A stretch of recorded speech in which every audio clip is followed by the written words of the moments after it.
Assalamualaikum warahmatullahi wabarakatuh. Selamat datang di channel Berbagi Kisah, tempat kita membongkar sejarah Islam yang jarang diungkap, menelusuri riwayat-riwayat syahih, dan membuka fakta-fakta mencengangkan yang selama ini tersembunyi.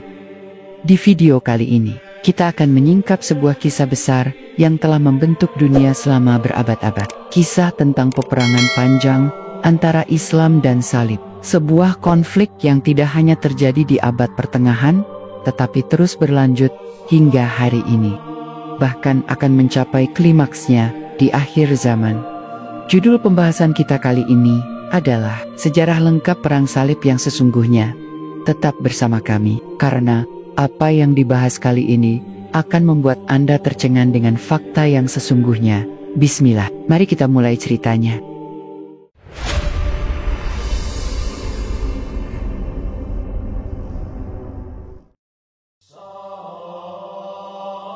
Bayangkan Anda sedang membuka sebuah gulungan tua yang selama berabad-abad disembunyikan dari mata manusia. Gulungan itu berisi catatan rahasia tentang salah satu episode paling berdarah dalam sejarah umat manusia, yaitu Perang Salib, bukan versi yang Anda kenal dari buku-buku barat. Bukan pula potongan sejarah yang disajikan sekadar untuk membangkitkan romantisme atau kebencian. Inilah lembaran asli, ditulis dengan tinta kebenaran, bersumber dari riwayat-riwayat syahid, dari penuturan para ulama ahlus sunnah wal jamaah yang menjaga agar umat tidak terjebak dalam dongeng buatan musuh-musuh Islam. Perang Salib, sebuah istilah yang membuat darah mendidih, yang dalam bahasa Latin disebut Cruciata. Perang Salib, perang ini berlangsung selama hampir 2 abad, meninggalkan jejak yang tak pernah benar-benar hilang. Tetapi tahukah Anda bahwa kisah sejatinya jauh lebih mencengangkan daripada apa yang pernah Anda dengar? Bahwa di balik seruan paus ada rekayasa politik, intrik, ekonomi, dan kegelisahan mendalam dunia. Kristen yang kalah bersinar dari kejayaan Islam. Mari kita mulai dari halaman pertama. Setelah wafatnya Rasulullah Muhammad, dunia Islam berkembang dengan sangat cepat. Dalam beberapa dekade saja, wilayah Islam telah membentang dari Jazirah Arab hingga Persia, Syam, Mesir dan Afrika Utara. Kota Baitul Maqdis, kota yang disucikan oleh para nabi, masuk ke dalam wilayah Islam di masa Khalifah Umar bin Khattab. Peristiwa ini bukan sekadar penaklukan. Umar datang dengan pakaian sederhana, menandatangani perjanjian damai dengan penduduk Kristen Yerusalem. Tidak ada gereja yang dihancurkan, tidak ada pemaksaan agama. Ini fakta sejarah yang jarang diungkap, bahkan oleh sejarawan barat, selama berabad-abad berikutnya. Baitul Maqdis hidup dalam kedamaian di bawah naungan pemerintahan Islam. Orang Yahudi, Kristen, dan Muslim hidup berdampingan. Gereja Makam Kudus tetap berdiri, ibadah Kristen tetap berlangsung, dan orang-orang Yahudi yang selama berabad-abad dikejar-kejar oleh kekuasaan Romawi dan Eropa justru menemukan tempat aman di bawah perlindungan Islam. Fakta ini pula yang menjadi duri dalam sejarah barat. Sebab, apa artinya agama yang mengklaim diri sebagai agama damai dan kasih, jika justru kekuasaan Islamlah yang memberikan perlindungan sesungguhnya?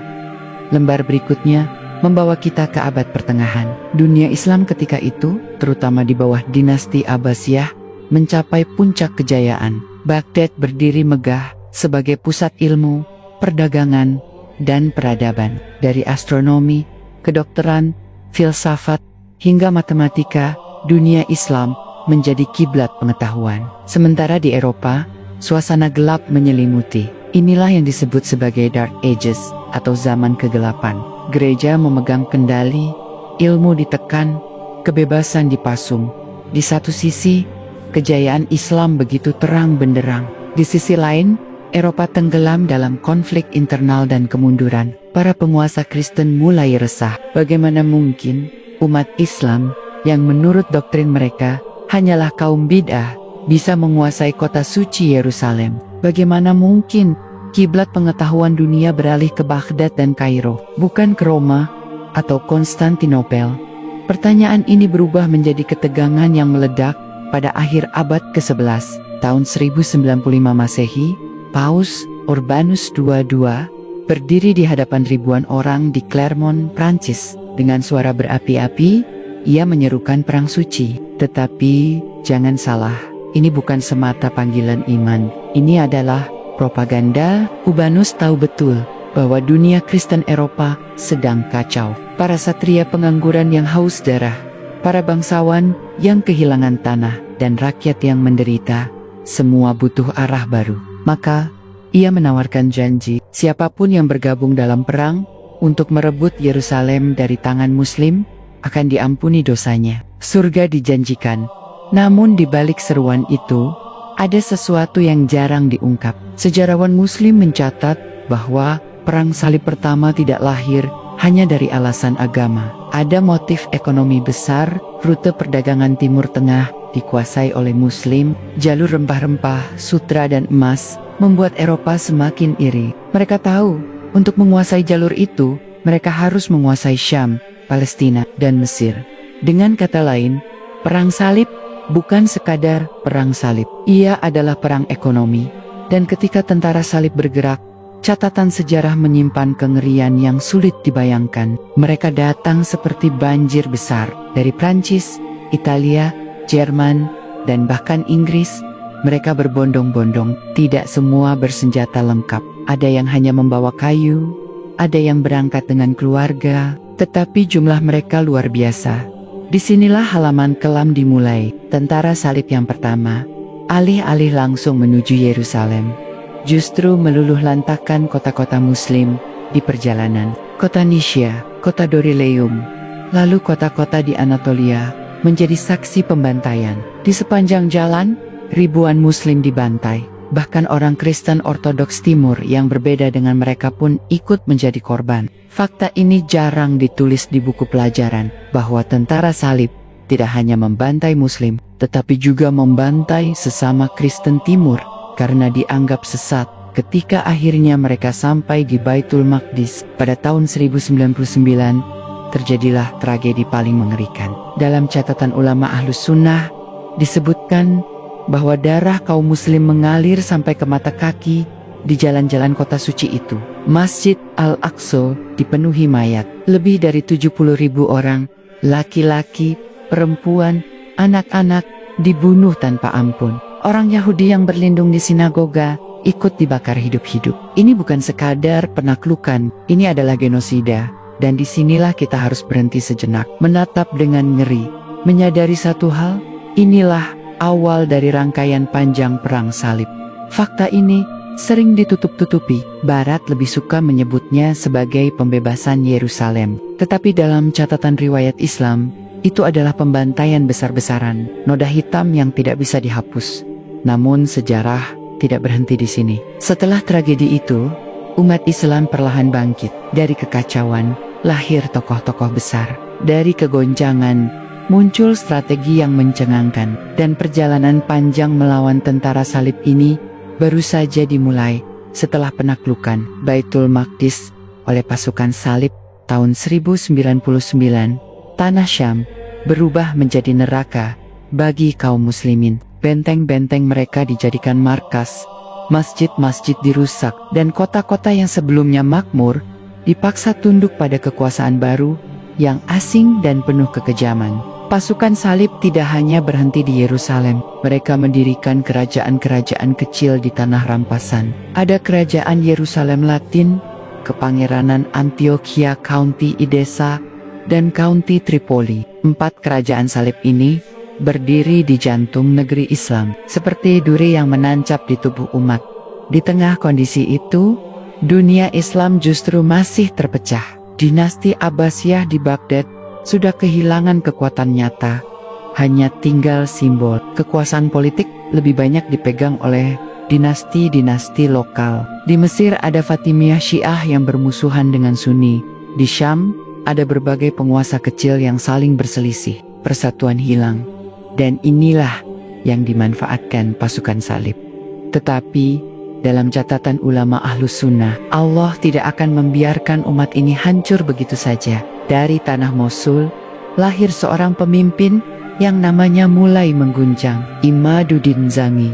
Ia bukan hanya seorang panglima, tetapi juga pemimpin yang menyalakan kembali semangat jihad. Riwayat-riwayat menyebutkan bahwa Zangi memiliki keberanian yang luar biasa. Ia menegakkan syalat, mendukung ulama, dan menegakkan hukum Allah dalam pemerintahannya. Berbeda dengan banyak penguasa lain yang sibuk dengan intrik, Zangi menjadikan jihad melawan salibis sebagai prioritas utama.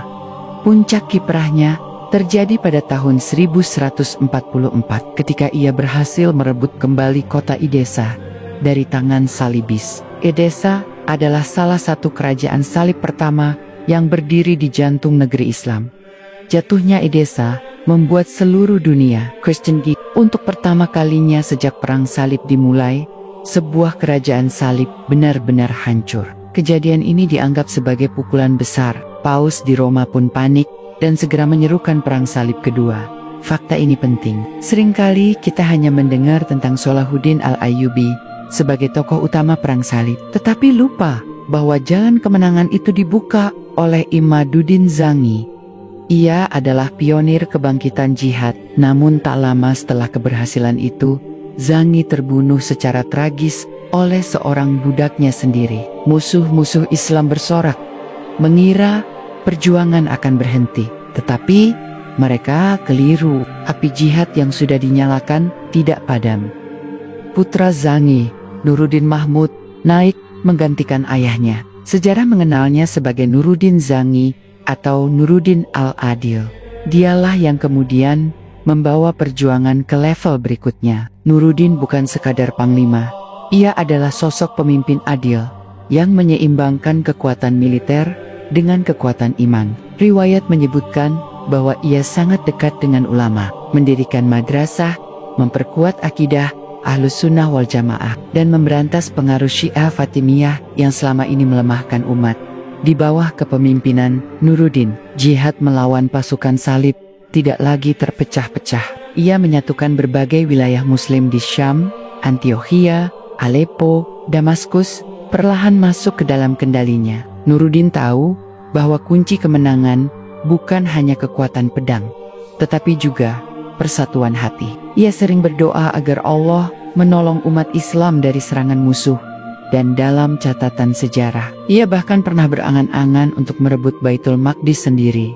Tetapi takdir berkata lain. Nuruddin wafat sebelum cita-citanya tercapai. Akan tetapi, ia telah menyiapkan seseorang yang kelak melanjutkan perjuangannya. Seorang panglima muda, keturunan Kurdi, yang ketika itu berjuang di Mesir. Dialah Salahuddin Yusuf bin Ayyub.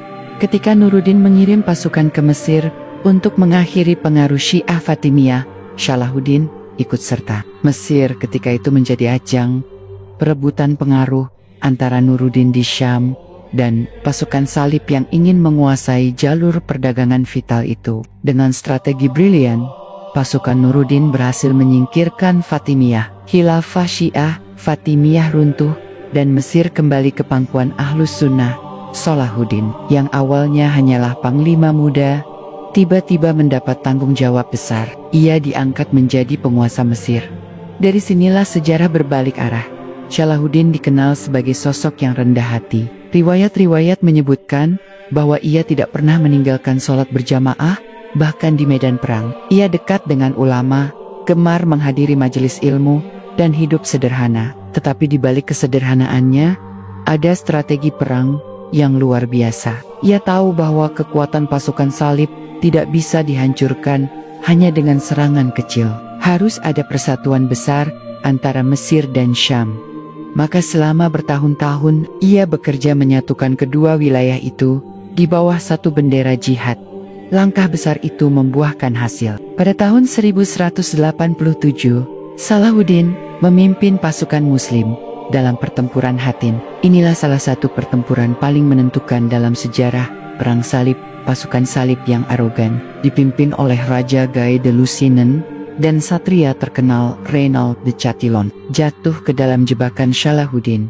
Pertempuran itu berlangsung di bawah terik matahari. Salahuddin memutus jalur air musuh, membuat mereka kehausan. Ketika pasukan salib kelelahan, pasukan muslim menyerang dari segala arah. Ribuan tentara salib tewas. Raja mereka ditawan. Reynaud, yang terkenal kejam, dan pernah menghina Rasulullah dengan ancaman menyerang Ka'bah. Dieksekusi langsung oleh tangan Salahuddin. Kemenangan di Hattin membuka jalan menuju Yerusalem. Beberapa bulan kemudian, pasukan Muslim mengepung kota suci itu. Tetapi kali ini berbeda. Dengan ke-1099, tidak ada pembantaian. Salahuddin mencontoh akhlak Umar bin Khattab ketika pertama kali masuk Yerusalem. Ia memberikan jaminan keamanan bagi penduduk Kristen. Gereja-gereja tetap berdiri. Orang-orang boleh keluar dengan aman setelah membayar tebusan yang wajar. Tidak ada darah yang ditumpahkan. Barat tercengang. Musuh mereka ternyata memiliki akhlak jauh lebih mulia dibanding diri mereka sendiri. Kabar Jatania, Yerusalem ke tangan Salahuddin membuat Eropa gempar. Paus segera menyerukan perang salib ketiga. Raja-raja besar Eropa turun tangan. Richard Sihatisingha dari Inggris, Philip August dari Prancis, dan Friedrich Barbarossa dari Jerman bergerak menuju Syam. Dunia pun menyaksikan bentrokan raksasa antara kekuatan Islam di bawah Salahuddin dan kekuatan gabungan Eropa. Pertempuran besar terjadi. Accra, Arsuf, Jaffa, semua menjadi saksi duel sengit. Richard Sihatisingha terkenal gagah berani. Tetapi, ia harus menghadapi kecerdikan strategi Salahuddin. Meski kota-kota pesisir jatuh ke tangan Salibis, Yerusalem tetap aman. Richard akhirnya terpaksa menandatangani perjanjian damai dengan Salahuddin. Dalam perjanjian itu, umat Islam tetap menguasai Yerusalem, sementara Kristen diberi hak untuk berziarah. Inilah fakta mencengangkan yang sering disembunyikan, bahwa meski disebut perang salib, banyak raja Eropa sebenarnya pulang dengan kegagalan. Yerusalem tetap berada dalam kendali Islam selama berabad-abad setelah Salahuddin. Setelah wafatnya Salahuddin Al-Ayyubi pada tahun 1193 Masehi, dunia Islam kehilangan seorang pemimpin yang menjadi simbol persatuan dan keberanian. Meski demikian, warisan perjuangannya tidak hilang. Yerusalem tetap berada di tangan kaum muslimin, dan kekalahan pasukan salib di Hattin masih membekas dalam ingatan Eropa. Tetapi seperti lembaran sejarah yang terus bergulir, intrik, perlawanan, dan pengkhianatan kembali mewarnai perjalanan panjang ini. Perang Salib Ketiga berakhir tanpa keberhasilan besar bagi pihak Eropa. Mereka hanya mampu mempertahankan beberapa kota pesisir seperti Accra dan Jaffa. Tetapi Yerusalem tetap berada dalam genggaman umat Islam.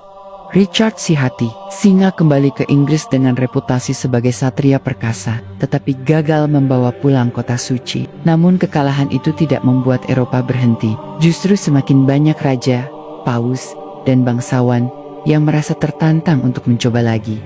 Perang Salib keempat pada awal abad ke-13 menjadi salah satu yang paling memalukan dalam sejarah Kristen. Seruan paus kali ini disambut oleh ribuan pasukan salib yang berangkat menuju timur.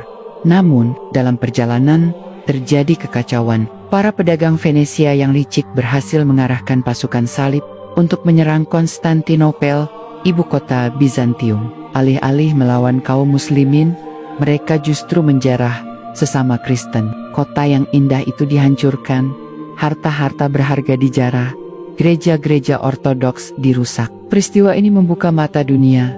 Perang salib ternyata tidak murni perang agama, tetapi juga penuh kepentingan politik dan ekonomi. Sementara itu, di dunia Islam, kekuasaan beralih ke keturunan Salahuddin yang dikenal sebagai dinasti Ayyubiyah. Mereka berusaha mempertahankan warisan sang pendiri, meski tidak semuanya sekuat dan sebijaksana beliau. Intrik internal dan perebutan kekuasaan melemahkan Ayyubiyah, sehingga kesempatan itu kembali dimanfaatkan oleh pasukan salib. Perang salib kelima dilancarkan dengan target Mesir. Kaum salib sadar bahwa Mesir adalah kunci. Siapa yang menguasai Mesir akan menguasai jalur perdagangan dan memiliki kekuatan besar untuk menekan Syam dan Yerusalem. Mereka mengepung kota Damietta di Delta Nil.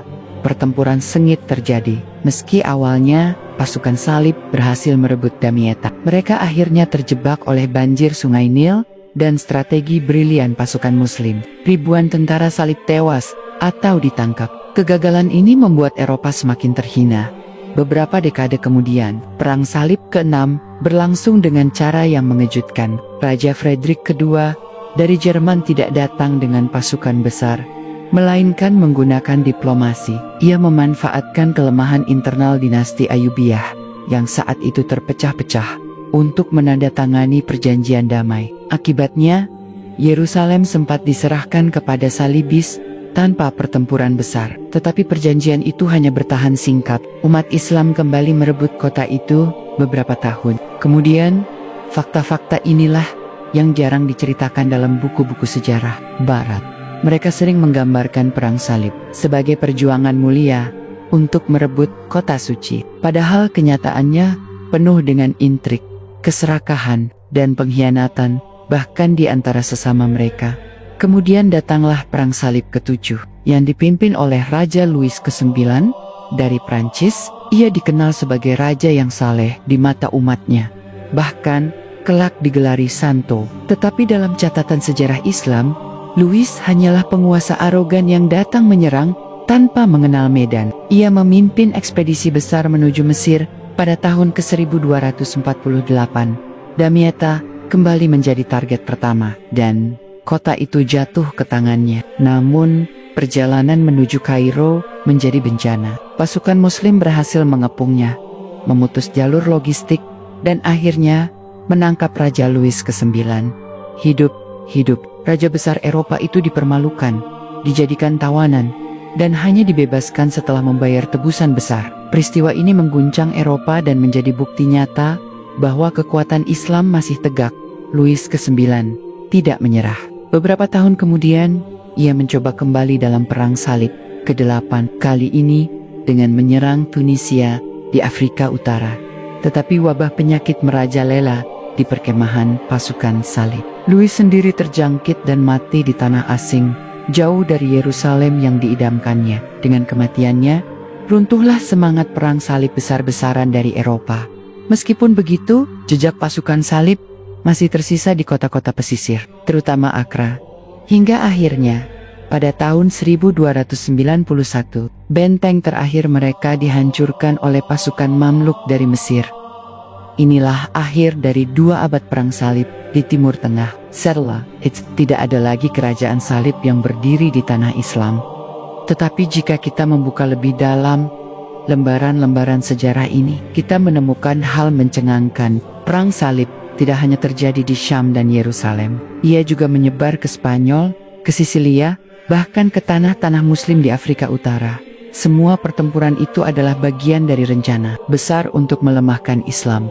Namun yang menarik, justru dari pertempuran panjang ini, umat Islam menemukan kembali jati dirinya. Umat yang sempat terpecah akhirnya bersatu ketika menghadapi musuh yang sama. Para ulama bangkit, menyebarkan semangat jihad. Para pemimpin yang adil muncul, dan peradaban Islam tetap bertahan meski diserang bertubi-tubi. Di sisi lain, perang salib juga membawa dampak besar bagi Eropa.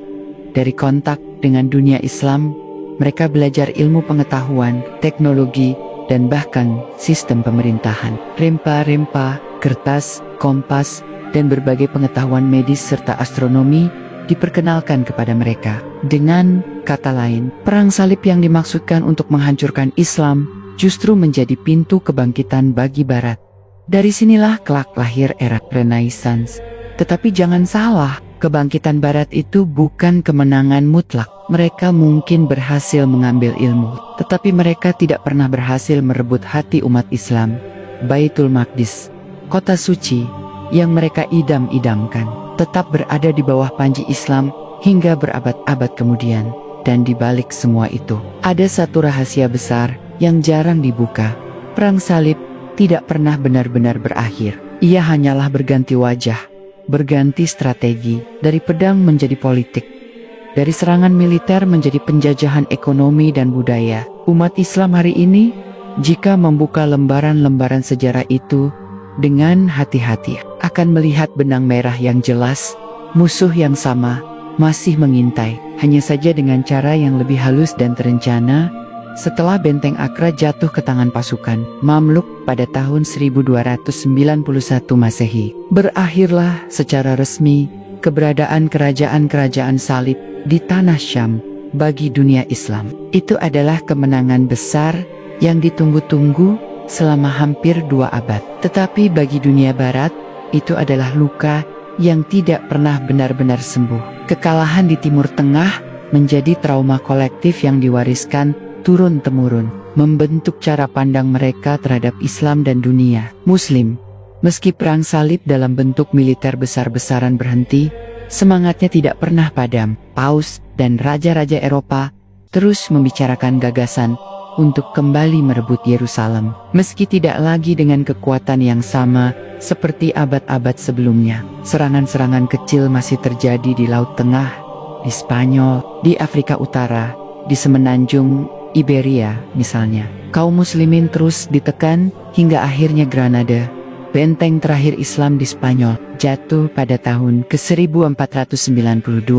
Penaklukan itu bukan kebetulan, melainkan kelanjutan langsung dari semangat perang salib yang bergeser fokusnya. Dan disinilah kita melihat wajah baru dari perang salib. Ia tidak lagi tampil dalam bentuk satria bersenjata salib, tetapi hadir dalam bentuk ekspedisi, penjelajahan dan penjajahan. Bangsa-bangsa Eropa setelah berabad-abad belajar ilmu pengetahuan dari dunia Islam, mulai bangkit. Kapal-kapal mereka berlayar menembus samudra, menjelajah Afrika, Asia, hingga Nusantara. Semangat penjelajahan ini tidak murni soal perdagangan. Ada doktrin kuat yang menggerakkan mereka, menyebarkan Kristen dan menaklukkan dunia Islam. Dalam catatan beberapa paus, ekspedisi pelayaran Portugis dan Spanyol disebut sebagai lanjutan perang salib di lautan. Fakta ini sering ditutupi. Kita hanya diajarkan bahwa Vasco da Gama atau Columbus adalah penjelajah besar. Padahal tujuan utama mereka bukan hanya mencari jalur rempah-rempah, tetapi juga melemahkan kekuatan Islam dengan menguasai jalur perdagangan internasional. Ketika Portugis datang ke Malaka, ketika Spanyol menaklukkan Andalusia, ketika Belanda menjajah Nusantara, semua itu adalah kelanjutan dari mentalitas perang salib yang tidak pernah padam. Lebih dari itu, ada rahasia lain yang jarang dibicarakan. Dalam banyak dokumen Vatikan, disebutkan bahwa hilangnya Yerusalem menjadi motivasi utama bagi terbentuknya jaringan intelijen, persekutuan antar negara Kristen, dan bahkan sistem pendidikan baru di Eropa. Dari sinilah lahir generasi baru yang lebih terdidik, lebih terorganisir, dan lebih berambisi menundukkan dunia Islam dengan cara yang lebih canggih.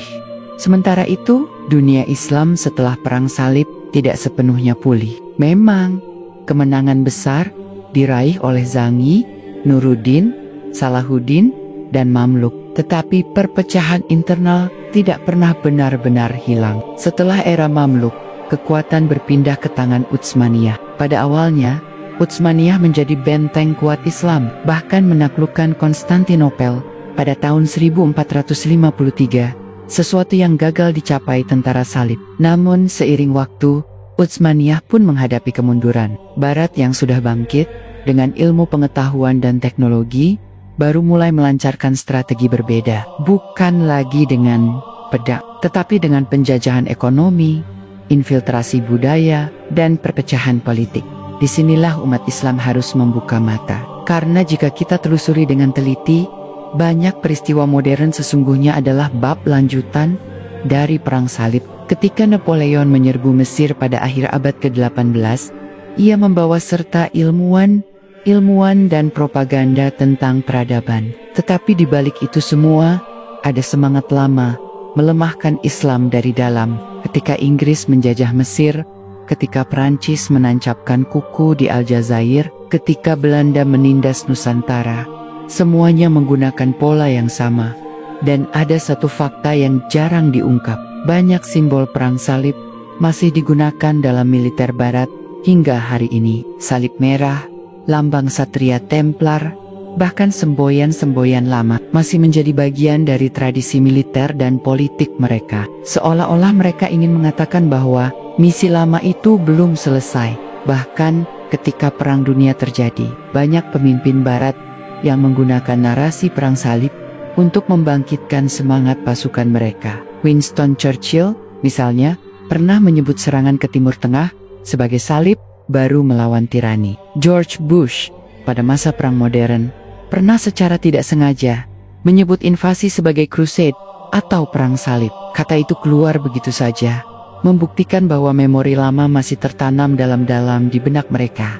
Sementara di pihak umat Islam, warisan perang salib masih terasa dalam bentuk luka sejarah yang belum sembuh. Perpecahan internal yang dulu dimanfaatkan pasukan salib masih ada hingga kini. Propaganda yang dulu dilancarkan oleh paus dan raja kini digantikan oleh media modern, dan upaya untuk menguasai Baitul Maqdis tetap berlangsung. Meski dengan cara yang berbeda, jika kita jeli, kita bisa melihat garis lurus dari pembantaian Yerusalem tahun 1099 hingga konflik Palestina hari ini. Semua ini bukan peristiwa terpisah, tetapi bagian dari satu rangkaian panjang perang salib yang sesungguhnya.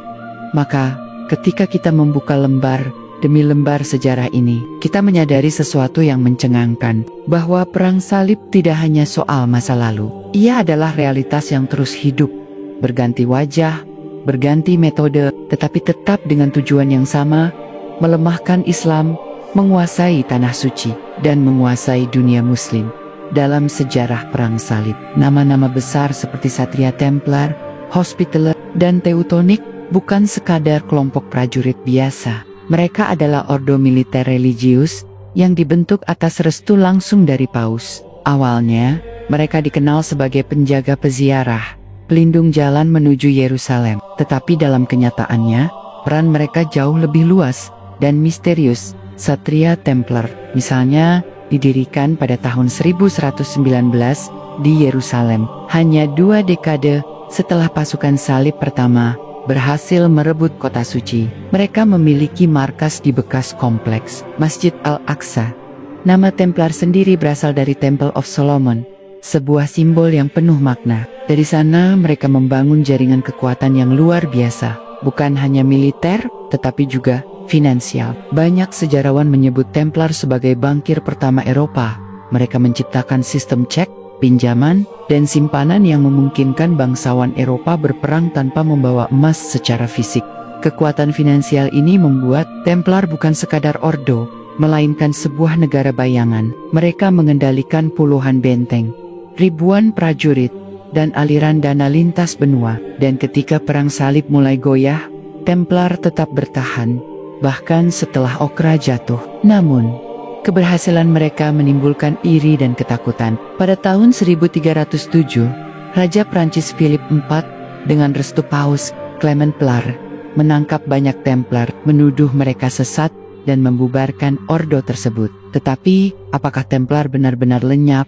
Banyak teori menyebutkan bahwa Templar hanya berpindah wujud. Beberapa di antara mereka melarikan diri ke Skotlandia, Portugal, hingga Timur Tengah. Jejak mereka diduga kuat berlanjut dalam berbagai organisasi rahasia di Eropa. Bahkan disebut menjadi fondasi lahirnya kelompok-kelompok esoteris dan jaringan persaudaraan seperti Freemasonry. Fakta atau tidak, satu hal pasti, warisan Templar tidak pernah benar-benar hilang.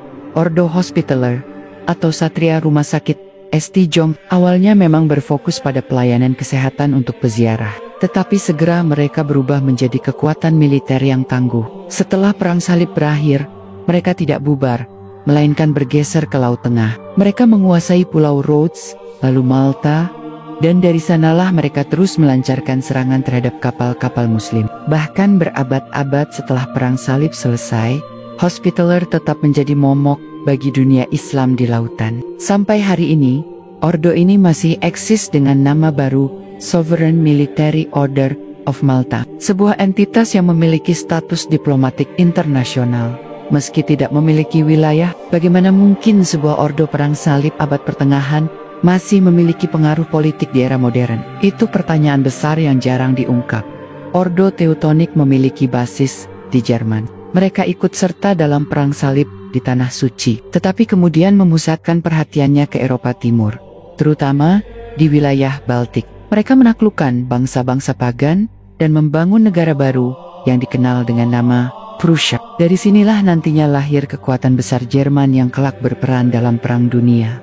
Dengan kata lain, jejak Ordo Salib ini masih terasa dalam sejarah modern Eropa. Jika kita satukan potongan-potongan ini, terlihat sebuah pola yang mengejutkan. Ordo-ordo salib bukan hanya fenomena abad pertengahan. Mereka adalah akar dari jaringan kekuatan militer, politik, ekonomi, bahkan ideologi yang masih berlanjut hingga hari ini. Dalam banyak simbol modern, kita masih bisa melihat peninggalan mereka. Palang merah misalnya, sangat mirip dengan lambang Ordo Hospitaller. Banyak lambang militer barat juga masih menggunakan salib khas Templar. Bahkan, dalam budaya populer, kisah Templar dan perang salib selalu diangkat kembali. Seolah ada usaha untuk menjaga memori itu tetap hidup. Dengan kata lain, perang salib tidak pernah benar-benar berakhir. Ia hanya berubah bentuk, berganti wajah, dan menyesuaikan zaman. Dari satria bersenjata pedang, menjadi jaringan ordo rahasia. Dari serangan frontal, menjadi diplomasi dan ekonomi. Dari pertempuran di padang pasir, menjadi perlawanan di meja politik internasional. Ketika perang salib di Tanah Suci melemah dan akhirnya runtuh, banyak yang mengira perseteruan itu selesai. Yerusalem direbut kembali oleh kaum muslimin. Benteng-benteng terakhir pasukan salib di Akra hancur dan panji-panji Islam kembali berkibar. Tetapi sesungguhnya api perang salib tidak padam. Ia hanya berubah arah. Dari Timur Tengah, ambisinya bergeser ke jalur laut, menuju rute perdagangan yang menghubungkan timur dan barat. Ordo Hospitaller yang menguasai Malta bersama sisa jaringan Templar dan Teutonic mulai mengarahkan pandangannya pada kekuatan maritim. Di masa berikutnya, bangsa-bangsa Eropa yang semula belajar seni perang, taktik logistik, hingga teknologi pengepungan dari pengalaman perang salib, kini memanfaatkannya untuk menjelajah samudra. Dari sini lahirlah era penjelajahan samudra atau Age of Exploration. Portugis dan Spanyol adalah dua kekuatan pertama yang menjadi ujung tombak. Mereka bukan sekadar mencari rempah-rempah atau kekayaan duniawi, tetapi membawa semangat yang jelas, menyebarkan salib, melanjutkan misi perang salib dengan cara baru. Bendera yang mereka bawa di kapal-kapal besar selalu berhiaskan salib. Ketika mereka tiba di dunia baru, baik di benua Amerika maupun Asia, semboyan mereka hanya 3 gold: glory, gospel, emas, kejayaan, dan Injil. Disinilah jejaknya mulai terasa di Nusantara. Pada awal abad ke-16, Portugis memasuki Malaka. Bagi mereka, menguasai jalur perdagangan Asia bukan hanya soal keuntungan ekonomi. Lebih dari itu, mereka ingin mengepung dunia Islam dari dua sisi. Dari barat, melalui Laut Tengah, dan dari timur, melalui Samudra Hindia. Catatan-catatan sejarah Portugis sendiri menyebut bahwa tujuan utama mereka adalah meruntuhkan kekuatan Islam global, yang pada saat itu masih sangat perkasa di bawah kekhalifahan Utsmaniyah. Kedatangan Portugis ke Malaka bukanlah kebetulan. Malaka saat itu adalah pusat perdagangan internasional yang dikuasai pedagang muslim. Menguasai Malaka berarti memotong nadi ekonomi dunia Islam di kawasan timur. Dari Malaka, Portugis bergerak ke Maluku, membawa misi yang sama, menguasai rempah-rempah, sekaligus menyebarkan misi salib. Tidak berhenti di sana, Spanyol juga masuk ke Filipina, yang dinamai dari Raja Philip II. Dari situ, mereka membangun benteng Kristen yang mengelilingi dunia Islam dari sisi utara. Filipina dijadikan basis penyebaran misi Kristen ke seluruh Asia Tenggara. Perhatikan pola ini, ordo-ordo salib yang seakan lenyap, ternyata meneruskan warisannya melalui ekspedisi kolonial. Kapal-kapal Portugis dan Spanyol adalah perpanjangan tangan dari semangat perang salib. Dan fakta yang jarang diungkap adalah banyak kapten armada Portugis dan Spanyol yang merupakan anggota atau setidaknya terhubung dengan ordo militer salib. Mereka berlayar bukan hanya dengan peta dan kompas, tetapi juga dengan restu paus. Di kemudian hari, Belanda dan Inggris mengambil alih dominasi. Belanda melalui Foch, Perinigda, Ostindische Company menguasai hampir seluruh jalur perdagangan rempah di Nusantara. Meski wajahnya adalah korporasi dagang, misi yang mereka bawa tetap mengandung roh salib. Foch bukan hanya pedagang, mereka membangun benteng, gereja, dan menjalankan politik pecah belah yang menghantam umat Islam. fakta mengejutkan muncul ketika kita teliti lambang, Foch, dan bendera yang mereka bawa. Banyak simbol salib yang diselipkan, meski dibungkus dalam bentuk korporasi. Bahkan, banyak sejarawan menyebut Foch sebagai kelanjutan modern dari strategi perang salib. Perang tidak lagi dilancarkan dengan pedang, tetapi dengan perdagangan, monopoli, dan penjajahan. Ketika Inggris masuk ke kawasan Asia, pola serupa terlihat. Mereka menguasai India, menyingkirkan kekuatan Muslim Mughal, dan membangun sistem kolonial yang menundukkan umat Islam secara sistematis. Bukan kebetulan jika Inggris dan Belanda yang mendominasi Asia adalah dua negara yang juga pewaris langsung dari jaringan Ordo Salib Eropa. Dengan demikian, jelas bahwa kolonialisme di Nusantara tidak berdiri sendiri. Ia adalah bab lanjutan dari perang salib global. Apa yang tidak bisa mereka capai di padang pasir Palestina, mereka coba capai di lautan Asia. Apa yang gagal mereka pertahankan di Yerusalem, mereka gantikan dengan hegemoni di Malaka, Aceh, Maluku, dan Batavia. Dan dari semua itu, ada satu benang merah yang jarang disebut dalam narasi resmi sejarah.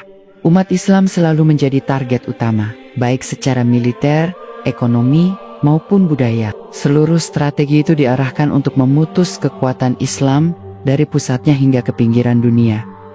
Ketika kapal-kapal Portugis pertama kali menancapkan jangkar di Malaka, para pedagang Muslim segera memahami bahwa ini bukan sekadar kedatangan pedagang asing.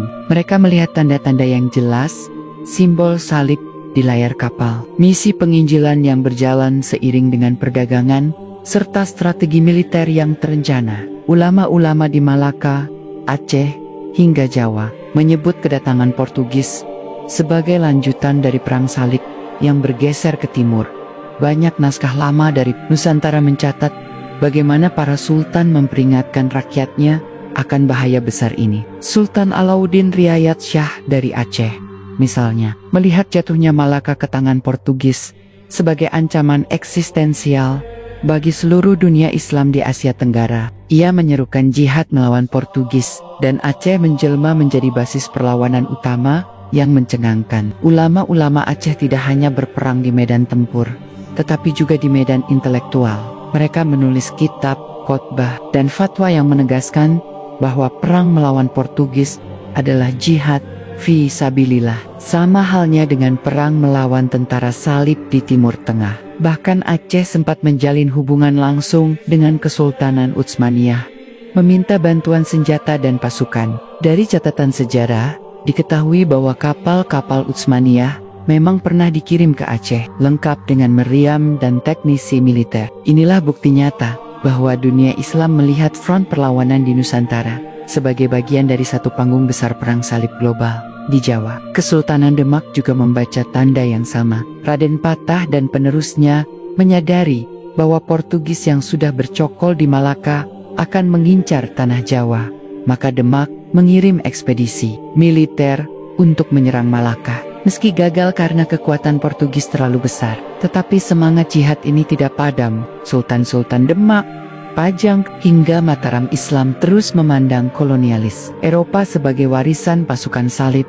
Hal serupa terjadi di Ternate dan Tidore. Para sultan di Maluku melihat bagaimana Portugis berusaha menguasai perdagangan cengkih dengan kedok persahabatan. Tetapi di balik itu, mereka membangun benteng, menyebarkan misi penginjilan, dan memaksakan monopoli. Sultan Hairun dari Ternate yang awalnya bekerja sama dengan Portugis akhirnya dikhianati dan dibunuh. Peristiwa ini menyalakan api perlawanan besar yang dipimpin Sultan Ba'abullah yang akhirnya berhasil mengusir Portugis dari Ternate pada tahun ke-1575.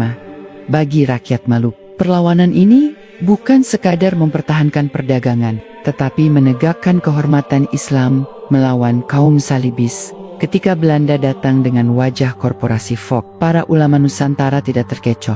Mereka melihat Foch hanyalah kelanjutan dari strategi salib. Catatan ulama Jawa dan Sumatera menyebut Belanda dengan sebutan kafir Belanda yang datang membawa tipu daya. Foch membangun gereja di Batavia, menanamkan sistem pendidikan Kristen, dan menguasai pelabuhan demi melemahkan jaringan pedagang Muslim.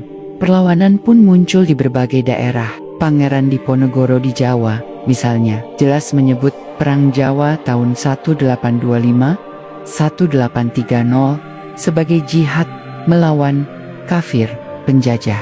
Dalam catatan pribadinya, ia sering mengaitkan perjuangannya dengan tradisi jihad melawan salibis. Demikian pula Imam Bonjol di Sumatera Barat, yang mengobarkan perang Padri melawan Belanda. Bahkan di Banten, ulama-ulama tarekat menyulut perlawanan rakyat dengan retorika jihad melawan warisan salib, fakta yang jarang diungkap dalam buku sejarah kolonial adalah bagaimana narasi jihad melawan salib menjadi benang merah yang menghubungkan perlawanan di seluruh Nusantara. Para ulama tidak melihat Portugis, Spanyol, Belanda, dan Inggris sebagai bangsa yang berbeda-beda, tetapi sebagai satu gelombang panjang pasukan salib yang datang berganti rupa.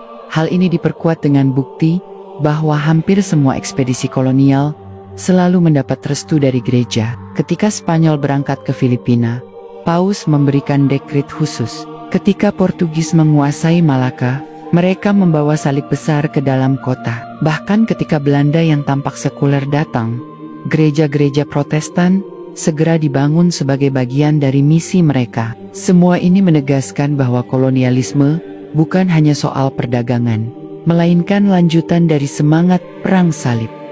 Dari perspektif ulama Nusantara, sejarah ini jelas. Perang salib tidak pernah benar-benar berakhir. Ia hanya berganti wajah dari medan perang Yerusalem ke jalur rempah-rempah, dari benteng salib di Palestina ke benteng kolonial di Batavia, dari Satria Templar ke Armada Foch pada abad ke-16. Kesultanan Utsmaniyah berdiri sebagai kekuatan terbesar Islam dari Konstantinopel yang mereka rebut pada tahun 1453. Kekuasaan mereka membentang hingga 3 benua. Mereka bukan sekadar kerajaan, melainkan simbol persatuan umat Islam setelah kehancuran Abbasiyah. Dan satu hal yang tidak pernah mereka lupakan adalah perlawanan melawan salib. Ketika Portugis dan Spanyol mulai menguasai jalur laut, Utsmaniyah segera menyadari bahwa ini bukan sekadar ekspansi dagang. Mereka melihat strategi yang sama dengan perang salib, pengepungan umat Islam dari berbagai arah. Armada Portugis di Samudra Hindia dianggap sebagai perpanjangan tangan salibis. Oleh karena itu, Sultan Utsmaniyah mengirim armada laut ke Laut Merah, bahkan hingga Samudra Hindia, untuk menghadang Portugis. Disinilah muncul hubungan yang jarang diungkap dalam sejarah resmi. Aceh Darussalam menjalin kontak langsung dengan Istanbul. Para Sultan Aceh mengirim utusan ke Utsmaniyah, membawa surat dan permohonan bantuan senjata. Catatan sejarah menyebutkan bahwa pada masa Sultan Alauddin Riayat Shah Al-Kahar, utusan Aceh benar-benar tiba di Istanbul dan diterima oleh Sultan Sulaiman Al-Kanuni. Hasilnya, Utsmaniyah mengirimkan bantuan berupa meriam, teknisi militer, dan pelatih pasukan. Meriam-meriam besar yang digunakan Aceh untuk menyerang Portugis di Malaka, sebagian adalah hadiah dari Istanbul. Bahkan ada laporan bahwa beberapa pasukan Turki ikut berperang di pihak Aceh. Peristiwa ini menunjukkan bahwa bagi dunia Islam, Nusantara bukanlah wilayah pinggiran, melainkan bagian dari front jihad global melawan salib. Bantuan Utsmaniyah tidak hanya berhenti di Aceh. Jejak mereka juga terlihat di India, di mana Kesultanan Mughal bersekutu untuk menghadang kekuatan Portugis. Dari Gujarat hingga Malabar, armada Islam berjuang menutup jalur laut agar tidak dikuasai sepenuhnya oleh salibis. Dengan kata lain, Samudra Hindia dijadikan medan tempur baru, kelanjutan dari perang salib yang gagal dimenangkan di Yerusalem. Fakta ini memperlihatkan pola besar yang jarang dibicarakan.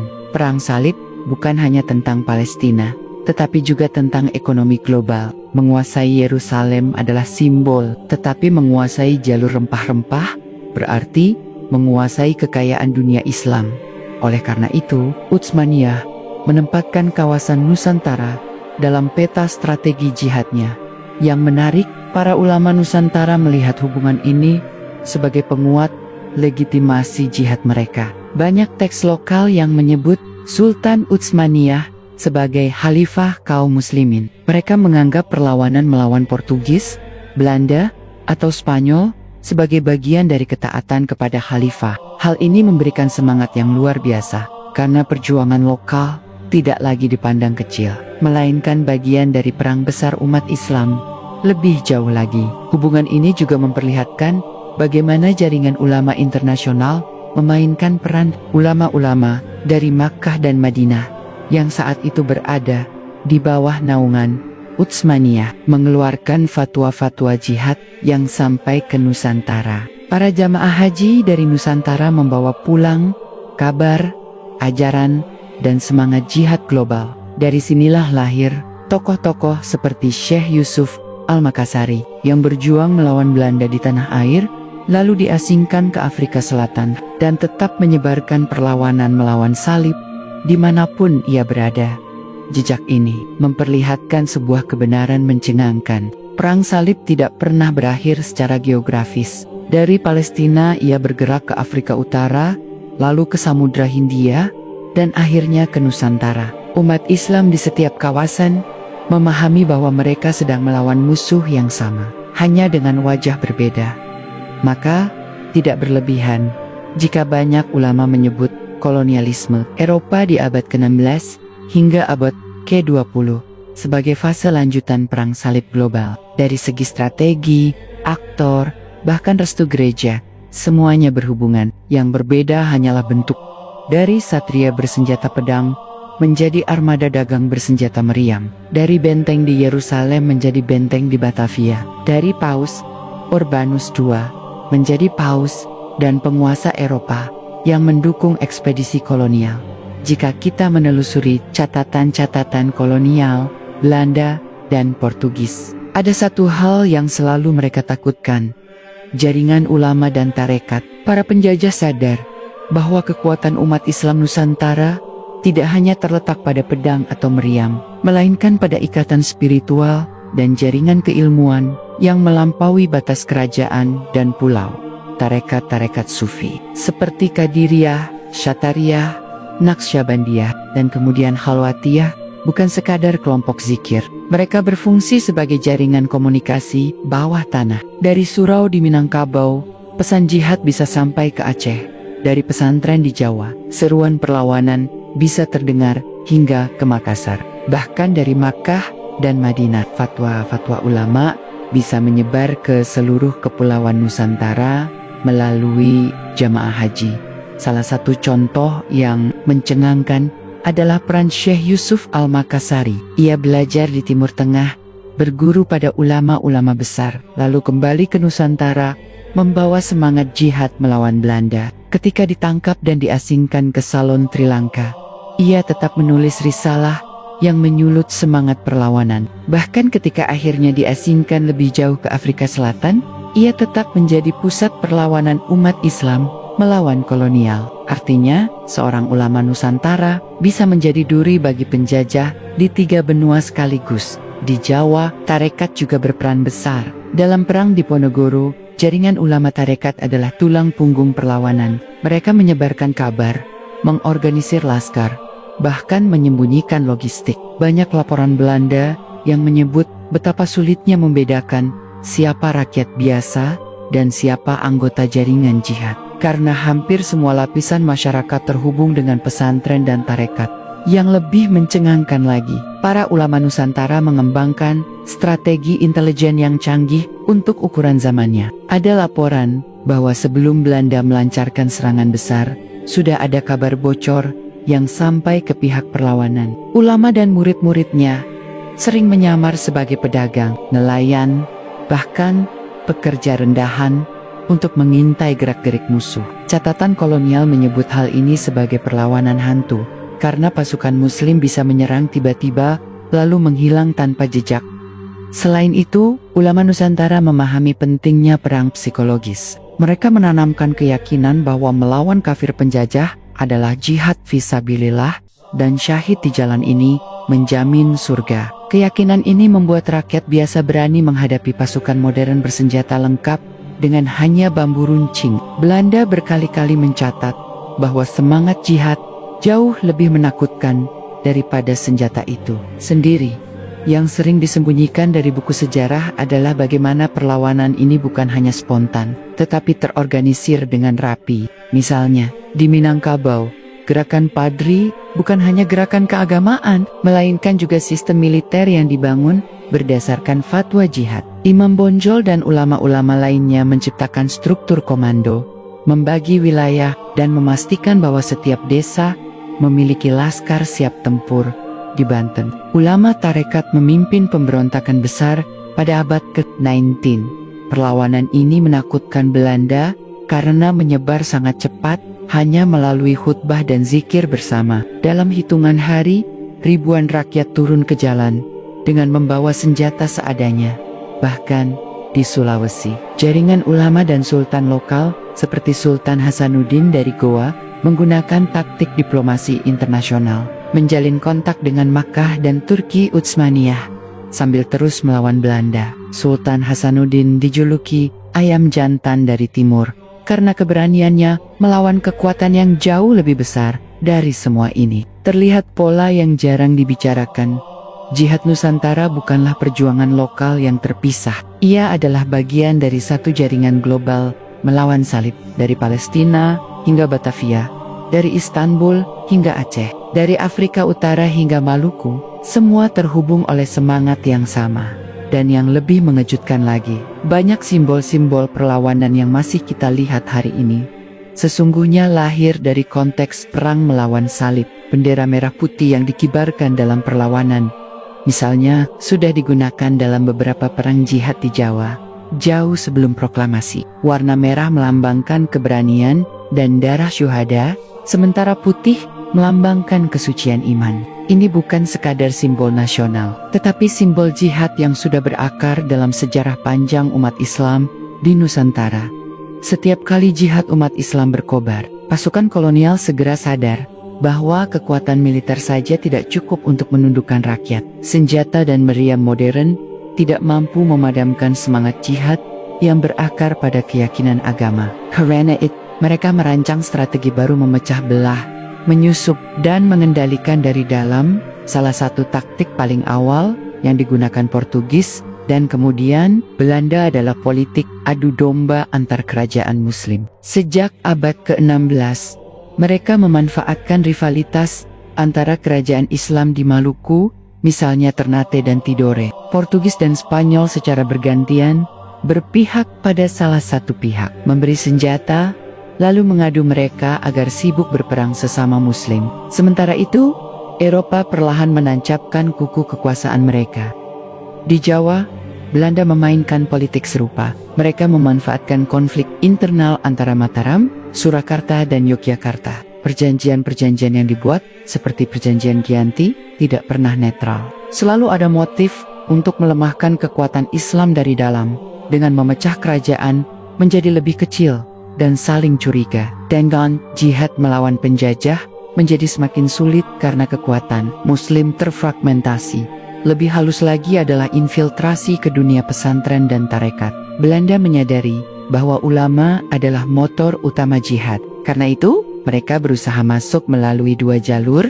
Pertama, dengan menyebarkan fitnah dan menciptakan konflik antar ulama. Kedua, dengan mendukung kelompok tarekat atau tokoh yang bisa dikendalikan. Tidak jarang Belanda mengangkat ulama bayaran untuk melemahkan fatwa jihad atau mengarahkan umat agar lebih sibuk pada ritual tanpa perlawanan.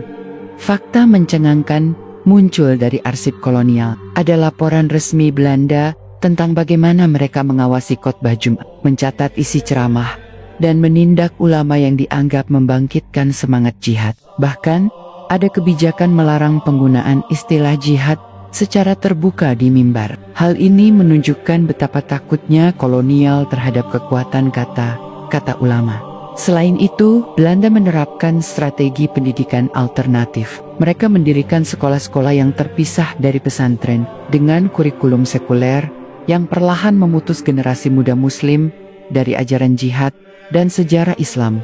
Tujuannya jelas, melahirkan kaum terdidik yang lebih loyal kepada penjajah daripada kepada agama. Dengan cara ini, mereka berharap bisa mengendalikan pikiran, bukan hanya tubuh.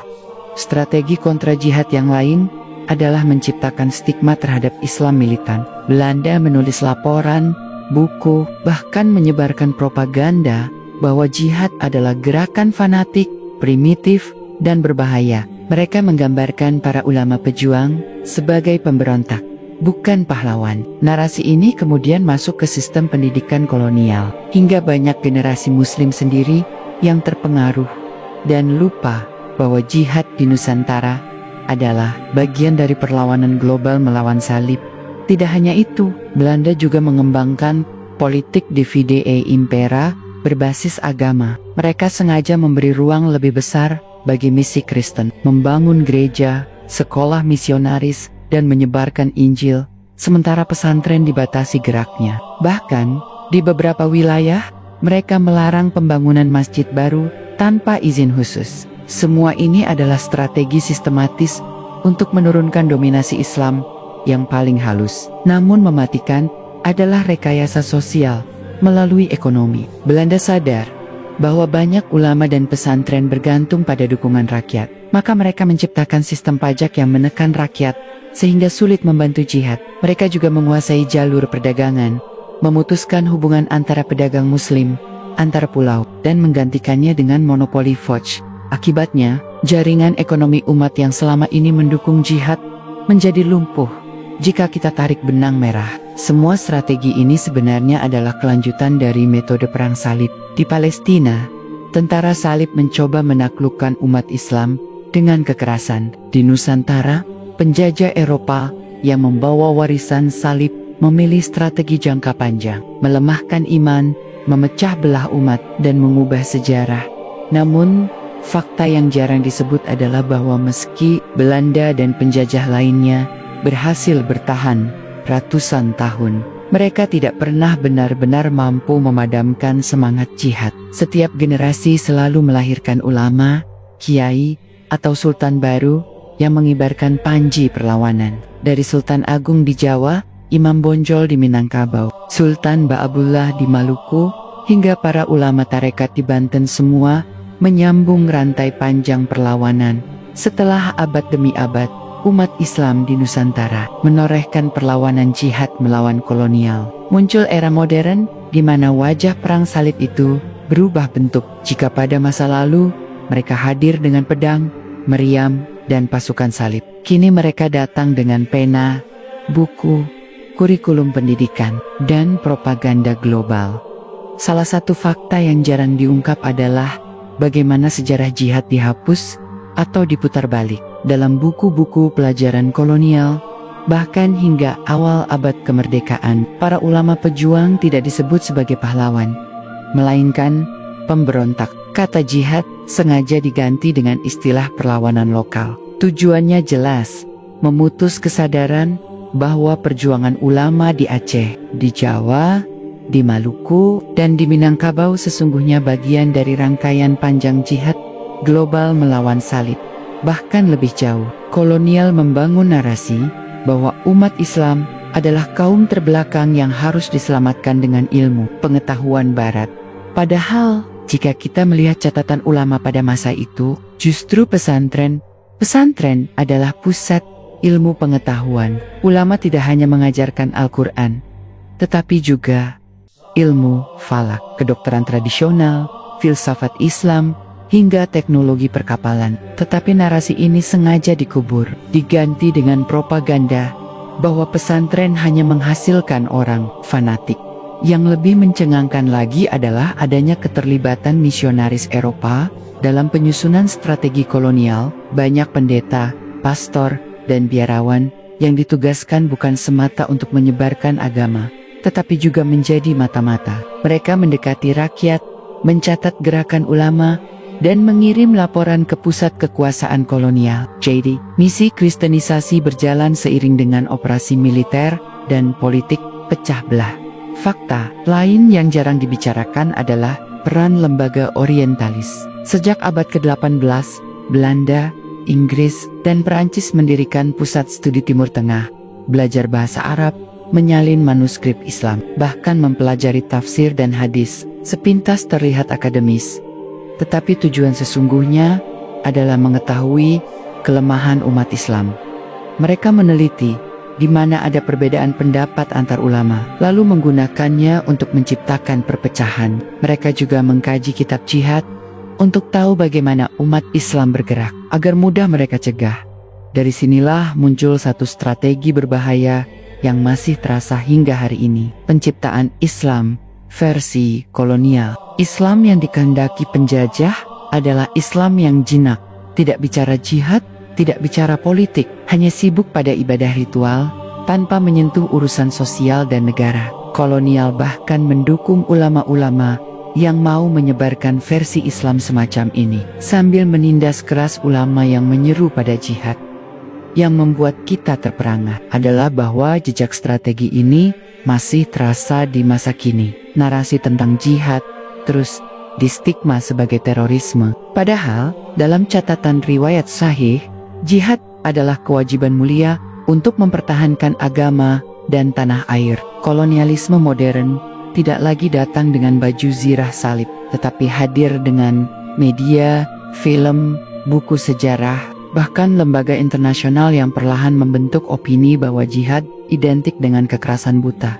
Lebih jauh lagi, banyak peneliti kontemporer menemukan bahwa proyek-proyek besar global yang menargetkan dunia Islam dari intervensi militer hingga program budaya adalah kelanjutan dari pola pikir lama perang salib. Bedanya, kini mereka memakai istilah baru, demokrasi, modernisasi, pembangunan, tetapi jika kita telusuri akarnya, semua bermuara pada tujuan yang sama, melemahkan Islam, menghalangi kebangkitan, dan memastikan umat tidak kembali bersatu di bawah panji jihad dan tauhid. Kenyataan yang sering luput dibicarakan adalah bagaimana peta politik dunia Islam pasca perang salib masih digambar oleh tangan-tangan asing. Perjanjian-perjanjian rahasia seperti Sykes-Picot yang membagi Timur Tengah setelah runtuhnya khilafah Utsmaniyah hanyalah pengulangan dari pembagian wilayah oleh tentara salib beberapa abad sebelumnya. Eropa belajar dari kegagalan masa lalu. Mereka tidak boleh lagi menghadapi Islam dalam perang terbuka, tetapi harus memecahnya dari dalam, membagi wilayah, dan melahirkan batas-batas negara yang memutus ukhuwah Islamiyah. Jika kita renungkan, benang merah ini sangat jelas. Dari Yerusalem abad ke-11, ke Maluku abad ke-16, hingga Timur Tengah abad ke-20, pola musuh Islam tetap sama. Pertama, serangan militer. Kedua, pecah belah umat. Ketiga, rekayasa sejarah dan pendidikan. Keempat, infiltrasi budaya. Inilah wajah panjang perang salib yang sesungguhnya, wajah yang tidak pernah berakhir, hanya berubah bentuk sesuai zaman. Ketika abad 19 memasuki penghujungnya, dunia Islam masih memiliki satu benteng terakhir, Khilafah Utsmaniyah. Meski secara politik melemah, namun simbol kekhalifahan ini masih menakutkan dunia barat. Selama panji itu masih berkibar, umat Islam dari Maroko hingga Nusantara merasa memiliki payung yang sama. Inilah yang membuat Eropa sadar bahwa mereka tidak akan pernah benar-benar menang kecuali khilafah dihancurkan. Langkah awal dilakukan melalui infiltrasi diplomasi dan hutang. Inggris, Perancis, dan sekutu lainnya menjerat Utsmaniyah dengan pinjaman besar. Hutang ini bukan sekadar ekonomi, tetapi alat untuk mengikat leher kekhalifahan. Lembaga keuangan barat yang sebenarnya dikuasai jaringan Yahudi Eropa masuk sebagai pengendali kebijakan dalam negeri. Dari sinilah Utsmaniyah kehilangan kedaulatan sedikit demi sedikit. Pada saat yang sama, Eropa menghidupkan kembali strategi lama, mengadu domba antar bangsa di dalam tubuh Islam sendiri. Di Arab, mereka mendorong gerakan nasionalisme dengan janji kemerdekaan. Di Turki, mereka membangkitkan nasionalisme sekuler yang menolak panji Islam. Dan di Balkan, mereka menyulut pemberontakan etnis. Semua ini membuat tubuh khilafah porak-poranda dari dalam. Fakta paling mencengangkan yang jarang diungkap adalah adanya pertemuan rahasia antara tokoh-tokoh Eropa dengan sebagian pemimpin Arab. Nama Tianji Lawrence atau yang dikenal sebagai Lawrence of Arabia hanyalah wajah kecil dari proyek besar Inggris. Ia masuk ke tengah-tengah bangsa Arab, berpura-pura bersahabat, mengobarkan semangat kebangsaan Arab melawan Turki, lalu menjanjikan kemerdekaan yang sejatinya tidak pernah akan diberikan. Semua ini hanyalah strategi agar bangsa Arab berbalik melawan khilafah. Tidak kalah penting adalah Perjanjian Sykes-Picot tahun ke-1916. Dokumen rahasia ini antara Inggris dan Prancis dengan persetujuan Rusia membagi wilayah khilafah Utsmaniyah yang akan jatuh. Peta sudah digambar bahkan sebelum perang selesai. Palestina dijanjikan sebagai wilayah internasional, namun belakangan diarahkan menjadi tanah untuk proyek Zionis. Irak dan Suriah dibagi. Mesir, Hijaz, dan wilayah Teluk dipetakan untuk kepentingan minyak. Semua dilakukan dengan penuh rencana, seolah-olah mereka sedang membagi rampasan perang salib. Lebih jauh lagi, fakta yang mengguncang adalah peran deklarasi Balfour tahun ke-1917. Inggris secara resmi menjanjikan tanah Palestina kepada kaum Yahudi untuk dijadikan tanah air mereka. Deklarasi ini bukan sekadar politik, melainkan buah dari kerja panjang antara kelompok Zionis dan jaringan gereja salib. Bagi mereka, mengembalikan orang Yahudi ke Palestina adalah bagian dari visi teologisis, meskipun dengan cara menyingkirkan umat Islam yang telah berabad-abad tinggal di sana. Ketika Perang Dunia Pertama berakhir, Khilafah Utsmaniyah benar-benar lumpuh. Pasukan sekutu masuk ke Istanbul. Sementara di Anatolia, muncul tokoh Mustafa Kemal yang didukung penuh oleh Barat dengan dalih modernisasi. Ia menghapus khilafah pada tahun 1924, melarang simbol-simbol Islam, menutup madrasah, mengganti azan dengan bahasa Turki, dan menggeser hukum Islam dengan hukum sekuler. Dunia Barat menyambutnya sebagai pahlawan. Tetapi bagi umat Islam, ini adalah tragedi yang tidak pernah dilupakan. Hilangnya benteng terakhir yang mempersatukan mereka. Yang jarang diungkap adalah bagaimana proses ini dipandu dengan sangat sistematis oleh jaringan intelijen Barat. Arsip-arsip yang belakangan dibuka menunjukkan betapa Inggris, Prancis, dan bahkan Amerika memiliki andil langsung dalam mendukung lahirnya gerakan sekuler di Turki. Dengan jatuhnya khilafah, mereka yakin bahwa proyek perang salib akhirnya berhasil. Tetapi ada satu hal yang membuat mereka tetap waspada. Meskipun khilafah jatuh, semangat jihad tidak pernah padam. Dari Aceh, ulama masih menulis surat kepada Khalifah Utsmaniyah hingga saat-saat terakhir. Dari India, para ulama melakukan gerakan Caliphate Movement untuk mendesak kembalinya institusi itu. Dari Mesir, Syekh Muhammad Abduh dan murid-muridnya menyerukan kebangkitan Islam. Semua ini menunjukkan bahwa meskipun simbol itu bantah, ruhnya masih hidup. Jika kita tarik benang merah, runtuhnya khilafah bukanlah peristiwa spontan. Ia adalah hasil akhir dari perang salib modern. Dari perang salib pertama pada tahun 1096 hingga perang dunia pertama pada awal abad ke-20. Tujuannya tidak pernah berubah, merebut Palestina, melemahkan Islam, dan memastikan dunia Islam tidak lagi bersatu. Bedanya hanya pada cara, dari pedang menjadi politik, dari benteng menjadi perjanjian rahasia, dari pasukan salib menjadi diplomat dan intelijen.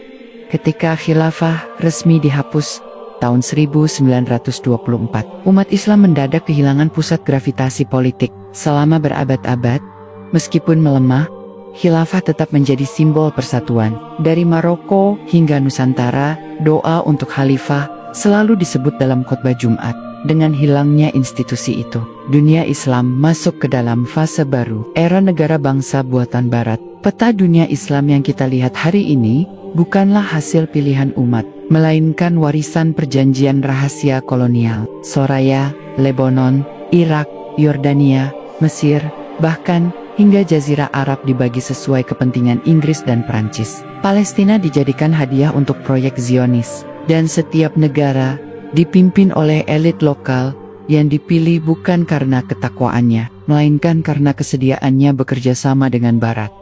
Akibatnya, umat Islam terpecah menjadi puluhan negara kecil, masing-masing dengan bendera, lagu kebangsaan, dan konstitusi sekuler. Konsep ukhuwah Islamiyah tergeser oleh nasionalisme sempit. Ketika ada agresi terhadap satu negeri Islam, negeri lain justru diam, atau bahkan bekerja sama dengan musuh. Inilah dampak pertama dari runtuhnya khilafah, hilangnya kekuatan politik kolektif umat Islam. Fakta yang lebih mencengangkan, muncul dari krisis Palestina pada tahun 1948, hanya 2 dekade setelah khilafah hilang. Israel resmi diproklamasikan di tanah suci umat Islam. Jutaan rakyat Palestina diusir dari rumah mereka. Jika pada abad sebelumnya, seruan jihad bisa datang dari Istanbul dan mengguncang seluruh dunia Islam, pada abad ke-20, suara itu sudah hilang. Umit terserai, Palestina jatuh bukan hanya karena kekuatan Zionis, tetapi karena umat Islam kehilangan kepemimpinan global yang bisa menyatukan mereka. Tidak berhenti di situ, dunia barat melanjutkan agenda perang salib modern melalui rezim boneka. Di banyak negeri muslim, pemimpin-pemimpin yang condong kepada barat diberi dukungan penuh.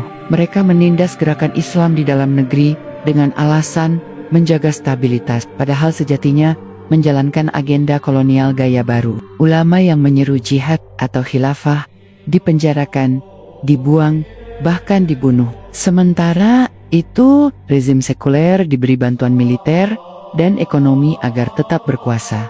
Strategi lainnya adalah menciptakan ketergantungan ekonomi. Negara-negara muslim dibuat bergantung pada dolar. Minyak dieksploitasi dengan sistem yang menguntungkan perusahaan-perusahaan barat, dan sistem perbankan internasional dikuasai oleh jaringan kapitalis. Dengan cara ini, meskipun secara politik umat Islam merdeka, secara ekonomi mereka tetap dijajah. Yang paling berbahaya adalah perang pemikiran. Setelah khilafah runtuh, lembaga-lembaga pendidikan di banyak negeri muslim diarahkan untuk meniru barat. Sejarah Islam dipotong, jihad dihapus dari kurikulum, dan tokoh-tokoh ulama pejuang direduksi perannya. Bahkan istilah jihad sengaja digeser, maknanya hanya menjadi jihad melawan hawa nafsu. Sementara makna jihad kita untuk mempertahankan agama dan tanah air dihapuskan dari kesadaran generasi baru. Fakta yang jarang dibicarakan adalah bahwa perang pemikiran ini tidak hanya lewat sekolah, tetapi juga lewat media, film, musik, dan budaya populer. Generasi muslim muda dipacu untuk lebih mengenal tokoh-tokoh barat ketimbang sejarah para pahlawan Islam. Lambat laun, hilanglah kebanggaan terhadap peradaban Islam, diganti dengan rasa inferior terhadap barat. Akibat jangka panjang dari semua ini adalah krisis identitas umat Islam. Sebagian umat berusaha kembali kepada ajaran Islam yang murni, menyeru pada persatuan dan jihad, tetapi sebagian lain terpengaruh propaganda sekuler, merasa Islam tidak relevan dengan urusan negara. Inilah yang menyebabkan perpecahan internal yang dalam, bahkan lebih berbahaya daripada serangan eksternal. Jika kita telusuri lebih jauh, konflik-konflik besar dunia Islam abad ke-20 dan 21, perang di Palestina, invasi Irak, perang Suriah, konflik Afghanistan, hingga intervensi di berbagai negeri muslim, semuanya adalah kelanjutan dari proyek panjang perang salib modern. Bedanya, kini mereka tidak lagi menggunakan simbol salib terbuka, melainkan bendera demokrasi, hak asasi manusia, dan perang melawan teror. Tetapi tujuan utamanya tetap sama, melemahkan Islam, menjaga agar umat tidak bangkit, dan memastikan Palestina tetap terjajah. Yang menakjubkan, meski semua strategi ini begitu kuat, semangat jihad tetap muncul di setiap generasi. Dari mujahidin Palestina, perlawanan Afghanistan, hingga kebangkitan dakwah Islam di berbagai penjuru dunia, semuanya menunjukkan bahwa ruh jihad tidak pernah padam. Justru semakin besar tekanan, semakin keras pula muncul perlawanan. Setelah runtuhnya khilafah dan masuk ke abad ke-20, Barat merasa memiliki kendali penuh atas dunia Islam. Tetapi sebuah peristiwa mengguncang peta global. Invasi Uni Soviet ke Afghanistan tahun ke-1979, umat Islam di berbagai negeri tiba-tiba bangkit, menyerukan jihad untuk membela Afghanistan. Ribuan pemuda muslim dari berbagai negara datang ke sana, membentuk barisan mujahidin. Fakta ini sangat mencengangkan bagi Barat. Meskipun khilafah sudah tiada, semangat jihad tetap bisa mengumpulkan umat lintas batas negara. Ketika Uni Soviet kalah dan akhirnya runtuh pada 1991, Barat melihat sebuah ancaman serius. Mereka sadar, jika semangat jihad bisa mengalahkan adidaya seperti Soviet, maka ia bisa kembali membangkitkan dunia Islam. Maka strategi baru dirancang, menyusup mengendalikan, dan kemudian memfitnah jihad. Fakta jarang diungkap adalah bahwa sejak 1990-an, istilah Islamic Terrorism mulai dipopulerkan di media global. Peristiwa 11 September tahun 2001 di Amerika Serikat menjadi titik balik. Dengan alasan memerangi terorisme, Amerika Serikat dan sekutunya meluncurkan invasi global ke negeri-negeri Muslim Afghanistan, Irak, kemudian Libya, Suriah, bahkan Yaman. Semua dibungkus dengan narasi perang melawan teror. Tetapi pola serangannya identik dengan pola perang salib, merebut wilayah strategis, menguasai sumber daya, melemahkan perlawanan Islam di balik layar. Lembaga-lembaga think tank barat secara terang menulis bahwa dunia Islam adalah ancaman utama abad ke-10 ke-21, salah satunya adalah doktrin Clash of Civilizations yang dipopulerkan Samuel Huntington. Dalam bukunya, Huntington menegaskan bahwa setelah runtuhnya komunisme, konflik utama dunia bukan lagi ideologi, tetapi peradaban, dan peradaban yang dianggap musuh utama Barat adalah Islam. Bukankah ini bukti nyata bahwa perang salib hanyalah diberi nama baru? Lebih jauh, fakta yang jarang disampaikan adalah bagaimana proyek demokrasi dan hak asasi manusia dipakai sebagai senjata ideologis. Setiap negeri Muslim yang mencoba kembali kepada syariat Islam langsung dicap anti-demokrasi. Setiap gerakan jihad untuk membela negeri Muslim dicap terorisme. Padahal, dalam riwayat Syahih, jihad adalah kewajiban yang mulia. Barat ingin memutus generasi Muslim dari makna jihad yang benar, lalu menggantinya dengan stigma. Perang salib modern juga hadir lewat perang budaya dan teknologi. Media sosial, film, musik, dan bahkan aplikasi digital dipakai untuk membentuk pola pikir generasi muda Muslim. Mereka dijejali gaya hidup hedonis, individualis, dan sekuler. Fakta mengejutkan, banyak lembaga media internasional dibiayai oleh pemerintah Barat dengan misi khusus menampilkan Islam sebagai agama yang keras dan menakutkan. Sementara gaya hidup Barat ditampilkan sebagai ideal, tidak hanya itu, politik pecah belah terus dijalankan. Konflik sektarian di Irak, perang saudara di Suriah, ketegangan antara Sunni dan Syiah, bahkan rivalitas antar negara Muslim. Semuanya dipelihara dengan suplai senjata dan dukungan asing. Tujuannya sama seperti ratusan tahun lalu, agar umat Islam sibuk berperang dengan saudaranya sendiri, sementara musuh sebenarnya terus memperluas pengaruh.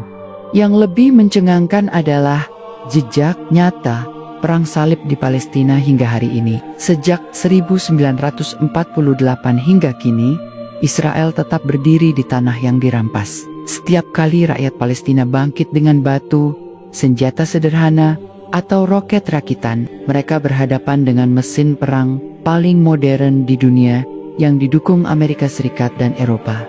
Fakta ini tidak bisa dipisahkan dari sejarah panjang. Palestina adalah jantung perang salib. Dulu tentara salib menguasainya selama hampir 1 abad, lalu direbut kembali oleh Salahuddin. Kini, proyek itu diteruskan dengan cara modern, agar Al-Quds tetap jauh dari genggaman umat Islam. Sampai detik ini, kita masih menyaksikan pola yang sama: demonisasi jihad, kriminalisasi ulama, fragmentasi umat, dan dominasi militer, serta ekonomi Barat di negeri-negeri Muslim. Semua ini hanyalah babak lanjutan dari narasi panjang yang dimulai sejak abad ke-16 bedanya. Dulu mereka datang dengan salib di dada, kini mereka datang dengan jas diplomat, media internasional, dan jargon kemanusiaan. Tetapi tujuan akhirnya tetap sama, agar umat Islam tidak pernah kembali bersatu di bawah panji tauhid. Dan disinilah letak rahasianya. Meski strategi itu begitu besar, sejarah menunjukkan satu pola.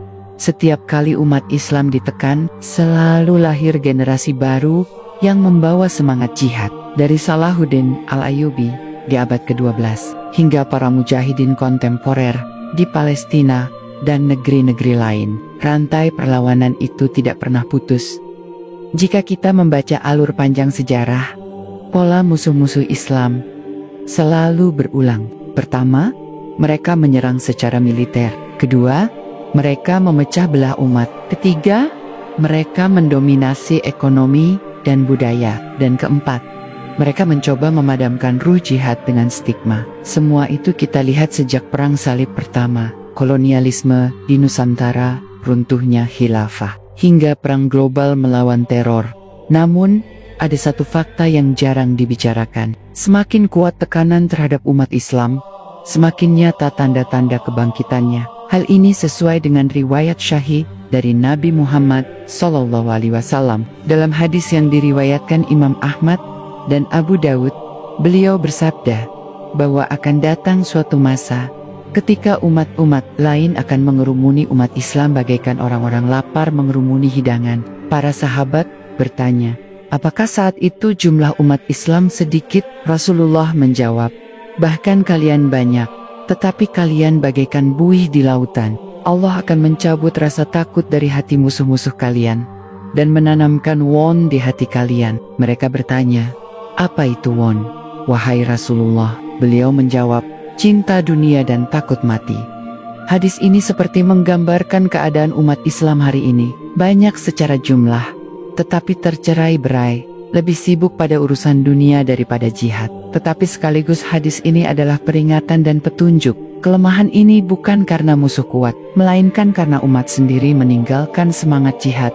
Lebih jauh lagi, ada hadis syahih yang diriwayatkan Imam Muslim tentang turunnya Isa alaihissalam di akhir zaman. Nabi Muhammad SAW bersabda bahwa Isa akan turun di Menara Putih Damaskus, memimpin kaum muslimin, menghancurkan salib Membanu Babi, dan menghapus jizyah. Dalam riwayat lain disebutkan bahwa Isa akan bersama Imam Mahdi, memimpin umat Islam menghadapi Dajjal dan pasukannya. Bukankah ini tanda bahwa konfrontasi dengan salib bukan hanya masa lalu, tetapi juga bagian dari takdir akhir zaman?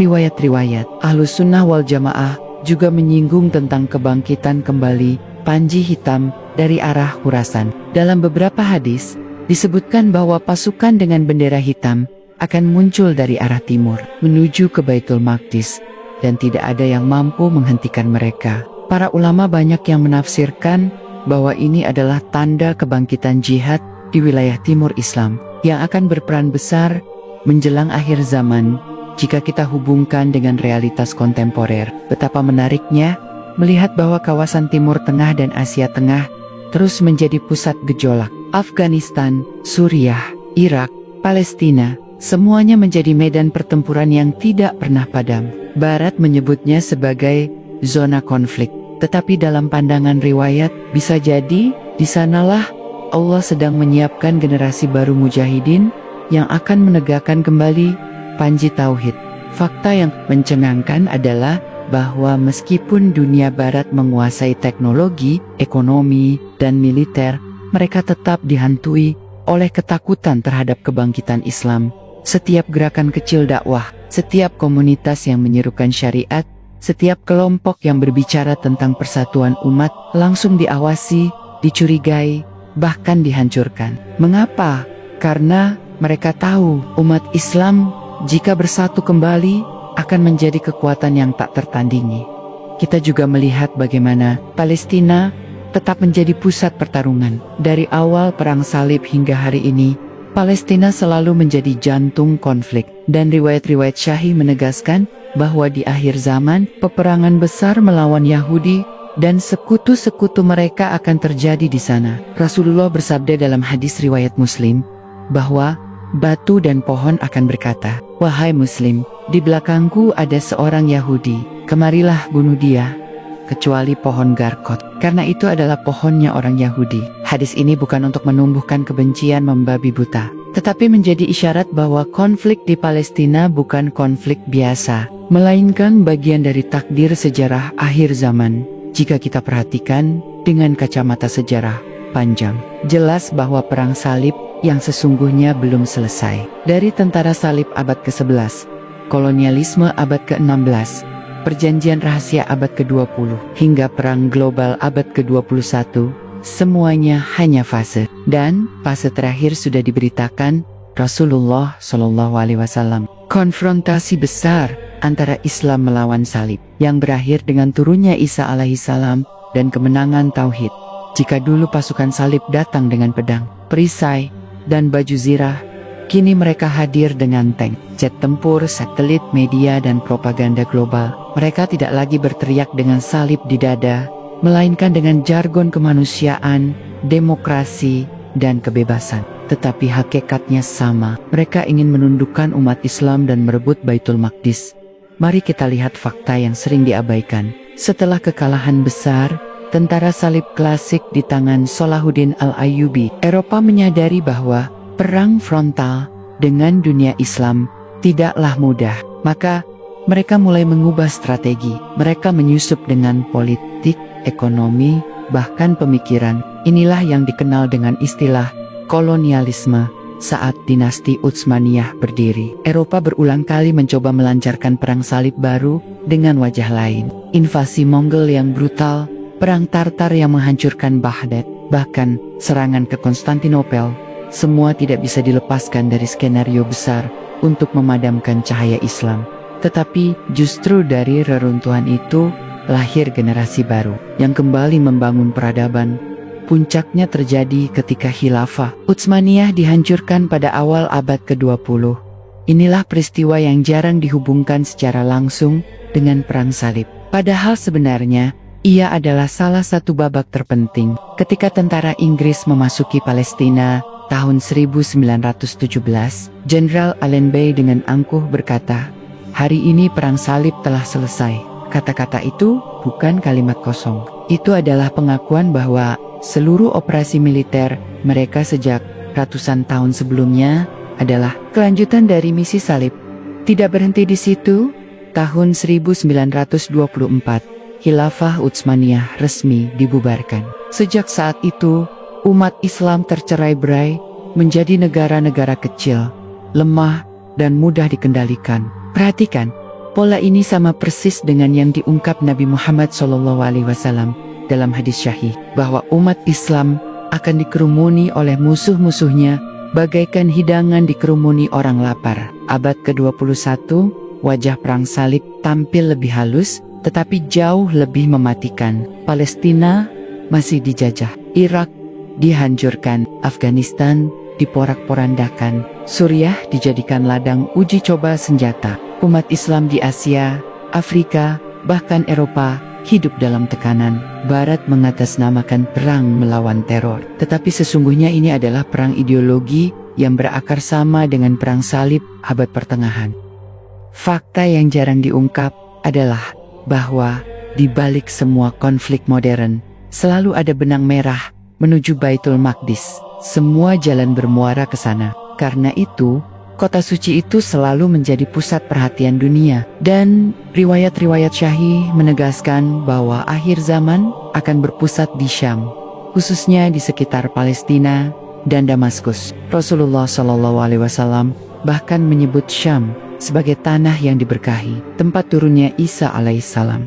Disinilah ketegangan sejarah terasa begitu kuat. Kita tidak hanya sedang membaca masa lalu, melainkan sedang menyaksikan babak baru dari sejarah yang sama. Bedanya, kali ini panggungnya global, dan aktornya jauh lebih banyak. Musuh Islam tidak lagi datang dari satu arah, melainkan dari segala arah. Tetapi janji Allah tetap sama, kemenangan Islam akan kembali. Meskipun jalan menuju kemenangan itu penuh pengorbanan, ketika Palestina jatuh ke tangan tentara salib pada tahun 1099, darah kaum muslimin menggenang di jalan Baitul Maqdis. Catatan sejarah menyebutkan bahwa puluhan ribu orang dibantai. Masjid Al-Aqsa dijadikan markas, bahkan kuda-kuda salib diparkir di dalamnya. Itu adalah pesan politik sekaligus simbolis. Mereka tidak hanya ingin menguasai tanah, tetapi juga menghina agama Islam. Lompatan ke masa modern menunjukkan pola yang sama. Tahun 1948, ketika negara Israel diproklamasikan, ribuan Muslim Palestina terusir dari rumah mereka. Masjid Al-Aqsa kembali dinodai, kali ini bukan oleh prajurit bersenjata pedang, melainkan oleh pasukan bersenjata modern dengan dukungan penuh kekuatan Barat. Sama seperti tahun 1099, mereka ingin menunjukkan bahwa simbol Islam bisa diinjak, dan dunia Islam tidak mampu berbuat apa-apa jika kita tarik garis lurus. maka terlihat jelas bahwa perang salib tidak pernah benar-benar berakhir. Ia hanya berganti wajah, dari baju zirah menjadi jas diplomat, dari salib kayu menjadi resolusi politik, dari pasukan berkuda menjadi tank baja, dari panah menjadi rudal. Tetapi esensi dan targetnya sama, menyingkirkan Islam dari tanah suci. Mari kita lihat Irak, negeri yang pernah menjadi pusat peradaban Abbasiyah, negeri tempat lahirnya ribuan ulama besar, negeri yang pernah menjadi jantung Islam. Pada tahun 2003, pasukan koalisi yang dipimpin Amerika Serikat menghancurkan Baghdad dengan alasan mencari senjata pemusnah massal yang tidak pernah ditemukan. Apa yang tersisa? Ratusan ribu nyawa melayang, perpecahan mazhab diperuncing, dan kekacauan meluas. Tidakkah ini mirip dengan pola serangan tentara Tatar yang meratakan Baghdad pada abad ke-13? Bedanya hanya pada teknologi, tetapi motifnya sama, menghancurkan pusat kekuatan umat. Begitu pula Suriah, negeri Syam, yang disebut dalam hadis sebagai tanah yang diberkahi. Negeri yang akan menjadi panggung utama akhir zaman, kini menjadi arena perang yang tak kunjung usai. Kota Aleppo yang dulu menjadi benteng penting melawan pasukan salib, kini luluh lantak oleh bom dan rudal. Damaskus, tempat yang dalam riwayat disebut akan menjadi lokasi turunnya Isa alaihissalam, kini menjadi kota yang diperebutkan berbagai kekuatan global. Fakta yang mencengangkan, jarang sekali dibicarakan di media arus utama, adalah bahwa strategi militer Barat terhadap negeri-negeri Islam selalu berulang dengan pola salib. Mereka menyerang pusat peradaban, menghancurkan persatuan, lalu membiarkan umat Islam sibuk berperang sesama sendiri. Sama persis dengan strategi tentara salib ketika menyerbu satu kota, lalu meninggalkan kehancuran agar umat Islam tidak mampu bangkit.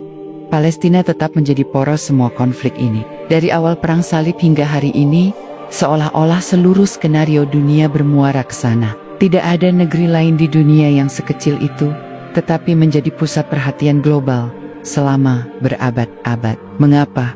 Karena di sanalah berdiri Masjid Al-Aqsa, kiblat pertama umat Islam, tanah yang diberkahi, sekaligus janji Allah dalam Al-Quran, surat Al-Isra ayat 1. Rasulullah SAW bersabda dalam hadis riwayat Ahmad bahwa akan selalu ada sekelompok umat Islam yang tegak di atas kebenaran. Mereka tidak terguncang oleh musuh-musuh mereka sampai datang ketetapan Allah. Para ulama Ahlus Sunnah menafsirkan bahwa kelompok ini adalah mujahidin yang selalu berjuang di sekitar Baitul Maqdis. Artinya, jihad di Palestina bukan sekadar konflik lokal, tetapi bagian dari janji kenabian, dan disinilah ketegangan sejarah mencapai puncaknya. Jika perang salib klasik berlangsung selama hampir 2 abad, maka perang salib modern telah berlangsung lebih dari 100 tahun sejak runtuhnya khilafah. Tetapi tanda-tanda yang disebutkan Nabi semakin nyata. Palestina terbakar, Syam berkecamuk, Irak hancur, Afghanistan bergejolak, dan dunia Islam terpecah. Semua sesuai dengan riwayat syahih tentang akhir zaman. Para ulama Ahlus Sunnah wal Jamaah telah sepakat bahwa Imam Mahdi adalah sosok nyata, seorang keturunan Nabi Muhammad SAW dari jalur Fatimah Zahra yang akan muncul menjelang akhir zaman untuk memimpin umat Islam. Dalam hadis riwayat Abu Dawud dan Tirmizi, Rasulullah SAW bersabda, Al-Mahdi adalah dari keturunanku, dari putri Fatimah. Dalam riwayat lain disebutkan bahwa namanya akan menyerupai nama Nabi, yaitu Muhammad bin Abdullah. Kemunculan Imam Mahdi akan terjadi di masa kekacauan, ketika umat Islam terpecah, fitnah merajalela, dan Baitul Maqdis berada dalam ancaman besar. Menurut riwayat syahih, umat Islam saat itu akan mencari seorang pemimpin yang dapat menyatukan mereka. Imam Mahdi tidak akan menonjolkan dirinya, tetapi kaum musliminlah yang akan memaksa beliau untuk menerima baiat di hadapan Ka'bah. Disinilah titik balik sejarah dimulai.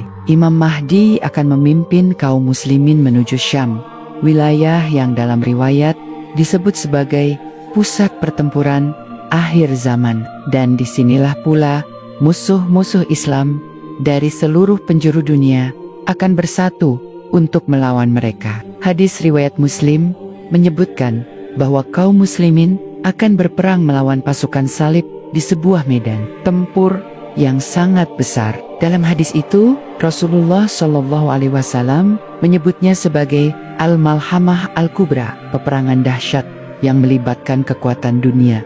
Riwayat lain yang syahih menyebutkan bahwa setelah kemenangan awal di bawah Imam Mahdi, muncul fitnah besar dengan kedatangan Al-Masih Dajjal. Ia akan membawa fitnah yang tidak ada tandingannya dalam sejarah manusia. Dajjal akan mengaku sebagai Tuhan, menebar tipu daya, dan menguasai hampir seluruh dunia. Tetapi pada saat itulah, Isa alaihissalam akan turun di Menara Putih Damaskus. Seperti yang disebutkan dalam hadis riwayat Muslim, beliau akan sholat di belakang Imam Mahdi sebagai tanda bahwa beliau datang bukan dengan syariat baru, tetapi untuk menegakkan syariat Nabi Muhammad Sallallahu Alaihi Wasallam.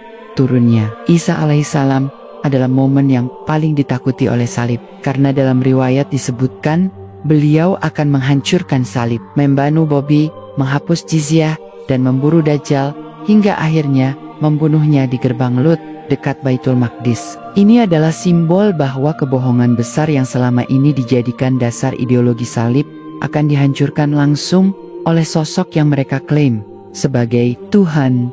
Fakta ini sangat mencengangkan. Artinya, sejarah panjang perang salib sejak abad ke-11 hingga abad ke-21 hanyalah pengantar menuju klimaks akhir zaman. Dari perebutan Baitul Maqdis, jatuh bangunnya kota suci, hingga perang global modern, semua hanyalah tahapan menuju pertarungan terakhir yang sudah dijanjikan.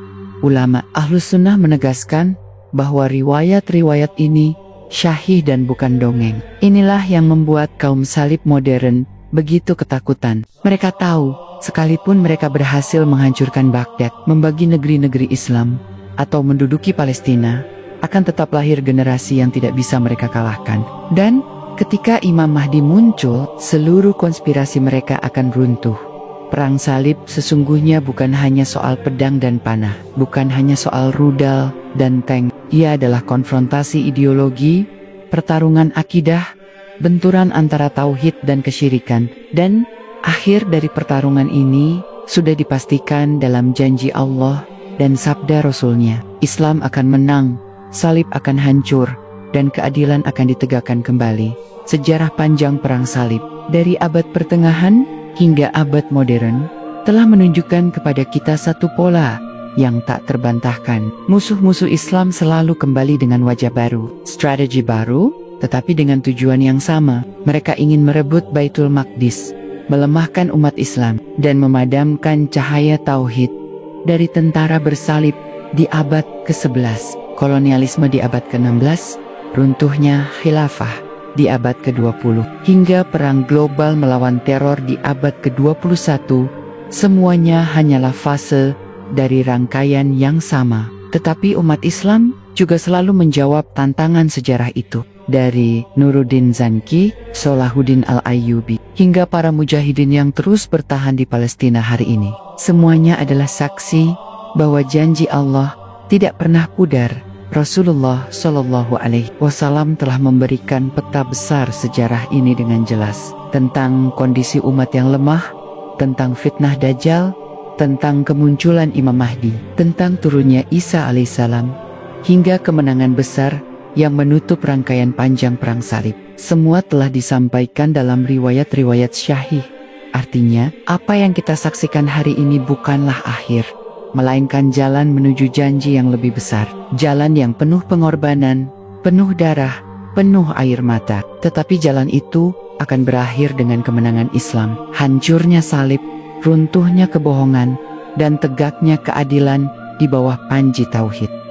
Sejarah ini adalah peringatan sekaligus kabar gembira. Peringatan agar umat Islam tidak terbuai dengan cinta dunia dan takut mati. Dan kabar gembira bahwa siapapun yang teguh di jalan Allah, ia akan menjadi bagian dari janji besar itu. Karena Rasulullah Shallallahu Alaihi Wasallam bersabda, akan selalu ada sekelompok umat Islam yang menegakkan kebenaran, tidak terguncang oleh siapapun, hingga datang ketetapan Allah maka jelaslah perang salib yang sesungguhnya belum berakhir. Ia masih berlangsung, dan kita semua sedang menjadi saksi sejarahnya. Dan kelak, ketika Isa alaihissalam turun, ketika Imam Mahdi memimpin, ketika Dajjal dikalahkan, barulah lembar terakhir dari perang salib akan ditutup selamanya dengan kemenangan Islam, dengan tegaknya kalimat Allah, dengan berakhirnya kesombongan salib.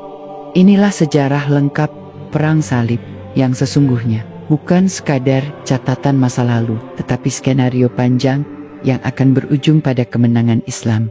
Wassalamualaikum warahmatullahi wabarakatuh.